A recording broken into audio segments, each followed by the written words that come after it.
আমার স্বামীর গোপন দ্বিতীয় স্ত্রী এসেছে আমার কাছে আল্ট্রাসাউন্ড স্ক্যান করাতে। আমিও জানতাম না উনি আমার স্বামীর স্ত্রী।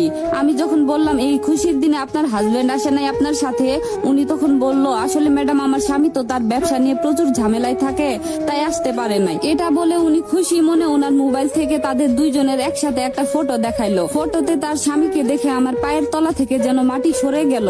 আরে এটা তো সায়ান, আমার হাজবেন্ড। কিন্তু আমি তাকে কিছু বুঝতে না দিয়ে বিদায় করে দিলাম। আমার একটা 6 বছরের বাচ্চা আছে। আফরিন নামের ওই মেয়েটা যখন চেম্বার থেকে হাসি মুখে বিদায় নিয়ে চলে গেল, আমি ঝটফট আমার অ্যাসিস্ট্যান্টকে বলে দিলাম আজকের মতো রুগী দেখা শেষ, বাকিদের অন্য ডেট দিয়ে দাও। ভেতর থেকে দরজাটা লক করে দিয়ে আমি চেয়ারে ধপাস করে বসে পড়লাম। আমার পুরো শরীর কাঁপছিল, হাত পা ঠান্ডা হয়ে আসছিল।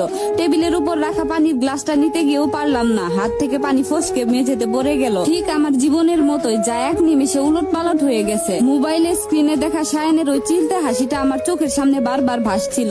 যে মানুষটা প্রতিদিন সকালে আমার আর আমাদের 6 বছরের ছেলে আদিবের কপালে চুমু খেয়ে বাসা থেকে বের হয়, যে মানুষটা রাতে বাড়ি ফিরে আদিবকে কোলে নিয়ে গল্প করায়, সে অন্য একটা মেয়ের স্বামী। আর সেই মেয়েটা এখন সায়ানের সন্তানের মা হতে চলেছে। ব্যবসায় প্রচুর ঝামেলা থাকে। আফরিনের এই কথাটা আমার কানে তীরের মতো বিঁধছিল। এবার আমার মাথায় সব হিসাব মিলতে লাগলো। গত 1 বছর ধরে সায়ান প্রায়ই বলতো ব্যবসায় একটু মন্দা যাচ্ছে, ঢাকার বাইরে ক্লায়েন্ট মিটিং আছে, কখনো চিটাগং কখনো সিলেট যাওয়ার নাম করে 3-4 দিন উধাও থাকতো। আমি সরল বিশ্বাসে ভাবতাম লোকটা আমাদের ভবিষ্যতের জন্য কত কষ্ট করছে, অথচ ও সেই দিনগুলো কাটাতো আফরিনের সাথে আরেকটা সংসারে। কান্নায় আমার বুক ফেটে যাচ্ছিল, কিন্তু আমি নিজের গালে থাপড় মেরে থামালাম। না, এখন কান্নার সময় না। আমার একটা 6 বছরের বাচ্চা আছে, ওর ভবিষ্যতের দায়িত্ব আমার। আমি যদি এখন ভেঙে পড়ি তবে সায়ান খুব সহজে পার পেয়ে যাবে। ও একটা ধূর্ত লোক। আমি চেম্বারে সিন ক্রিয়েট করলে ও উল্টো আফরিনকে সরিয়ে ফেলতো আর নিজেকে নির্দোষ প্রমাণ করার নাটক করতো। আমি ব্যাগটা গুছিয়ে চেম্বার থেকে বের হলাম। গাড়িতে উঠে ড্রাইভারকে বললাম বাসার দিকে যেতে। পুরোটা পথ আমার শুধু আদিবের মুখটা মনে পড়ছিল। ও এখনো কত ছোট, কিচ্ছু বোঝে না। ও জানে ওর বাবা পৃথিবীর সেরা বাবা। এই নিষ্পাপ বাচ্চাটার সামনে আমি কিভাবে এই সত্যিটা আনবো। বাসায় যখন পৌঁছালাম তখন সন্ধ্যা 7টা। কলিং বেল চাপতে আদিব এসে দরজা খুলে দিল আর বলল আম্মু তুমি আজকে এত তাড়াতাড়ি চলে আসলে। ও আমার গলা জড়িয়ে ধরলো। আমি অনেক কষ্টে নিজের চোখের পানি লুকিয়ে ওকে কোলে নিলাম। ওর কপালে চুমু খেয়ে বললাম হ্যাঁ বাবা, আম্মুর আজকে একটু তাড়া ছিল। আদিবকে ওর রুমে পাঠিয়ে দিয়ে আমি ড্রয়িং রুমে এসে বসলাম। ঘড়ির কাঁটার দিকে তাকিয়ে রইলাম। রাত 9টা বাজে সায়ান বাসায় ফিরে। আজকেও ফিরবে, কিন্তু আজকে রাত 5টা দিনের মতো সাধারণ কোনো রাত হবে না। আজ আমি কোনো ঝগড়া করব না। আমি সায়ানের মুখ থেকে সত্যিটা বের করব, কিন্তু এমন ভাবে করব যা ও কল্পনাও করতে পারবে না। ঠিক রাত 9টা বেজে 10 মিনিটে দরজার লক খোলার শব্দ হলো। সায়ান ভেতরে ঢুকলো, হাতে মিষ্টির প্যাকেট, মুখে সেই চেনা ক্লান্ত অথচ মায়াবী হাসি। ওর দিকে তাকিয়ে আমার ভেতরের ঘৃণাটা দাও দাও করে জ্বলে উঠলো। কিন্তু আমি মুখে একটা স্বাভাবিক হাসি টেনে বললাম আজকে এত খুশি কেন, মিষ্টি এনেছো যে? সায়ান জ্যাকেটটা খুলতে খুলতে বলল আরে বলো না, ব্যবসায় একটা বড় ডিল ফাইনাল হলো আজ। অনেক দিনের একটা ঝামেলা মিটলো। আমি মনে মনে হাসলাম, ঝামেলা তো কেবল শুরু হলো সায়ান। সায়ানের মুখে বড় ডিল ফাইনাল হওয়ার কথাটা শুনে আমার বুকের ভেতরটাও চূর্ণ বিচূর্ণ হয়ে যাচ্ছিল। কিন্তু আমি আমার ভেতরের ঝগড়াটাকে বাইরে প্রকাশ পেতে দিলাম না। যে মানুষটা এত নিখুঁত ভাবে অভিনয় করতে পারে তার মুখোশ টেনে খুলতে হলে আমাকেও সমান চতুর হতে হবে। আমি মিষ্টির প্যাকেটটা হাত বাড়িয়ে নিলাম আর বললাম খুব ভালো কথা, হাত মুখ ধুয়ে এসো, আমি চা বানাচ্ছি। আজকে স্পেশাল ডিল ফাইনালের সেলিব্রেশন হবে। সায়ান আমার দিকে তাকিয়ে একটু অবাক হলো কিনা জানি না, তবে ও হাসি মুখে ওয়াশরুমের দিকে চলে গেল।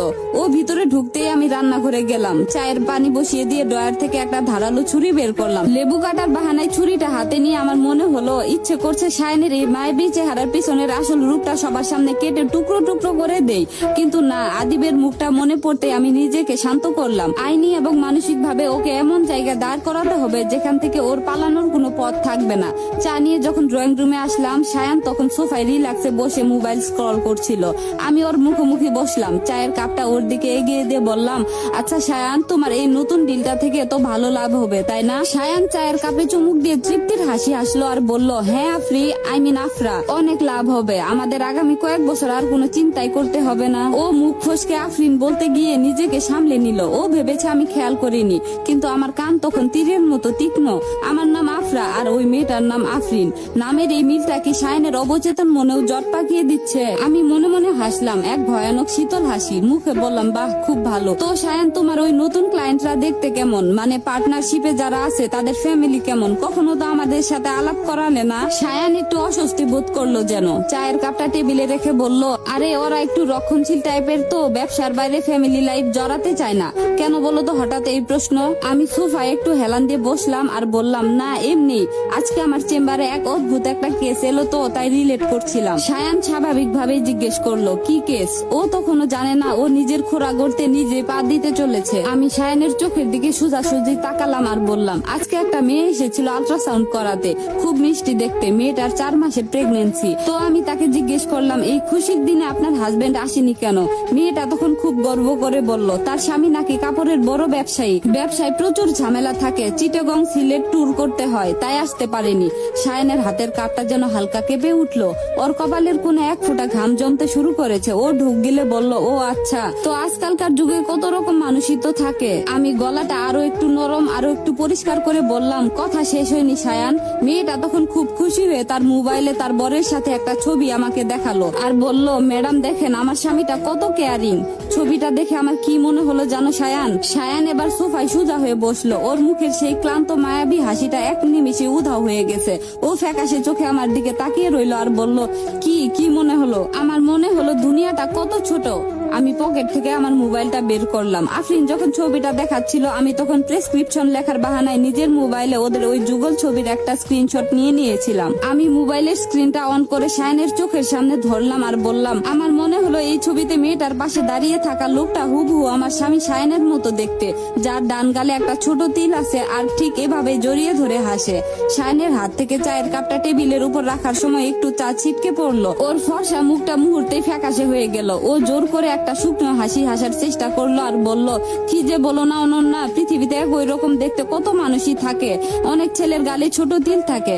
আমি ওর কাঁধে হাত রেখে আলতো করে চাপ দিয়ে বললাম, তা ঠিক বলেছ, একই রকম দেখতে মানুষ হতেই পারে, তবে মেয়েটার নাম ছিল আফরিন সুলতানা। নামটা কেমন চেনা চেনা লাগে না সায়ান? সায়ান আর কোনো কথা বলতে পারলো না। ও পাথরের মতো সোফায় বসে রইলো। ওর চোখের কোণে তখন ভয়ের স্পষ্ট আভাস। ও বুঝতে পারছে না আমি কতটুকু জানি আর কতটুকু আন্দাজ করছি। আমি আদিবকে ডেকে বললাম, আদিব চলো বাবা ঘুমাতে যাব। আমি আদিবকে নিয়ে ঘরের দিকে চলে গেলাম, পিছন ফিরে তাকালাম না। কিন্তু আমি জানি আজকের রাতটা সায়ানের জীবনের সবচেয়ে দীর্ঘ আর যন্ত্রণাদায়ক রাত হতে চলেছে।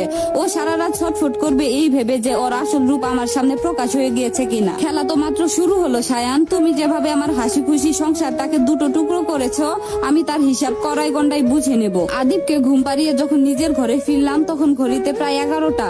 সায়ান বিছানায় শুয়ে আছে কিন্তু ওর চোখ খোলা। সিলিং ফ্যানের দিকে তাকিয়ে ও কি যেন ভাবছে।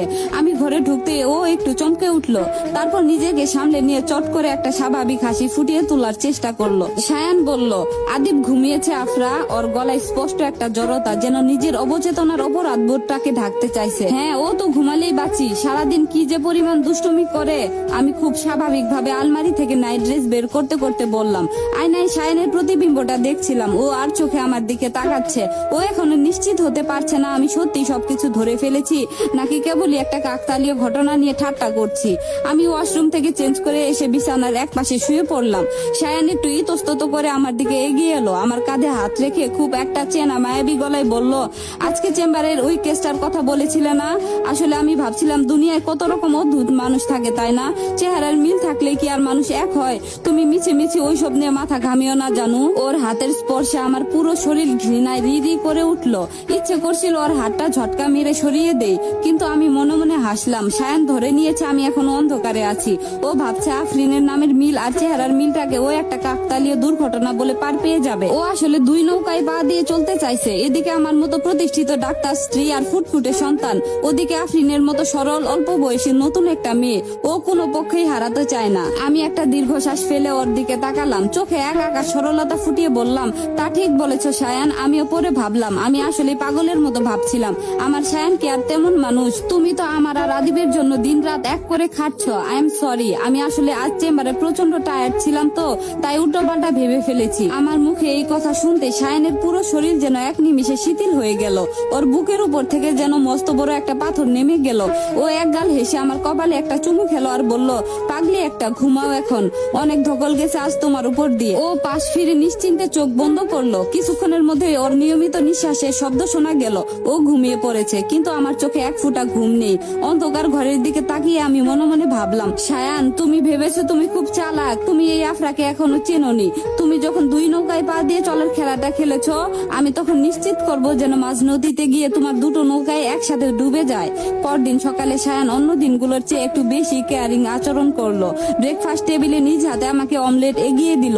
আদিবের সাথে হাসাহাসি করলো। ও ভাবছে একটু বেশি ভালোবাসা দেখালে আমার মনের ভেতরে সুপ্ত সন্দেহটুকু মুছে যাবে। অফিস ব্যাগটা গুছাতে গুছাতে সায়ান বলল, আফরা, আমি আজ একটু ঢাকার বাইরে যাচ্ছি। মুন্সিগঞ্জে একটা ফ্যাক্টরি ভিজিট আছে, ফিরতে কাল দুপুর হতে পারে। মুন্সিগঞ্জ, অথচ আমি ভালো করেই জানি ধানমন্ডির ফ্ল্যাটে 4 মাসের অন্তঃসত্ত্বা আফরিন সুলতানা হয়তো আজ ওর জন্য বিশেষ কোনো রান্না করে অপেক্ষা করছে।